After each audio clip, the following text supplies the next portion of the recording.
Classification, procédure pour les caractéristiques.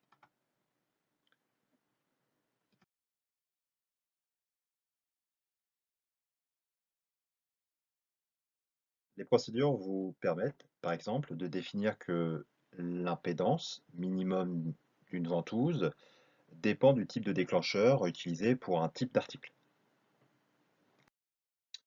Premièrement, vous définissez une procédure pour la caractéristique du déclencheur. Pour cela, vous allez aller dans la caractéristique avec le code transaction CT04. Vous renseignez le code de la caractéristique et vous cliquez sur modifier. Désolé. La valeur affectée à la caractéristique, on retrouve ici, celle-ci.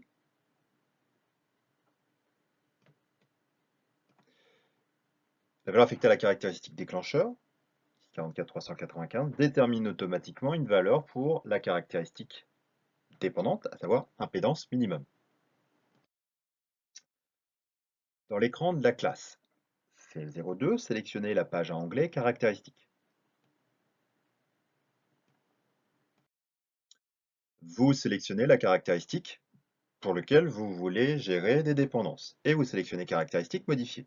Donc, je sélectionne, surbrillance de la ligne, et après je vais dans environnement, ici, environnement, modifier caractéristique. La page anglais données de base apparaît. Donc je suis sur les données de base de la caractéristique. Après, je vais sélectionner autre fonction, dépendance éditeur. Autre fonction, dépendance éditeur. La boîte de dialogue de sélection du type de dépendance s'affiche.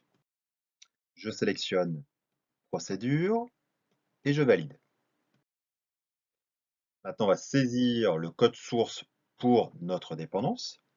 Donc dans la ligne ici vierge. Donc avec $self, le code de la caractéristique pour lequel on crée une dépendance, la valeur que la dépendance doit prendre, if, si donc notre caractéristique, on va dire racine, pair, prend à la valeur par exemple aluminium. Donc la caractéristique ici, poids, prendra la valeur 10 si le matériel utilisé est de l'aluminium. Il prendra la valeur 14 si le matériel c'est de l'acier. Donc dans notre exemple, si le type de serrure, en fait la caractéristique DECL3 prend la valeur aluminium, alors le poids sera de 10. On n'oublie pas de sauvegarder notre code source. Un bouton intitulé Dépendance, donc le petit zigzag vert ici, apparaît dans l'onglet des données de base. Et je n'oublie pas de sauvegarder ma caractéristique.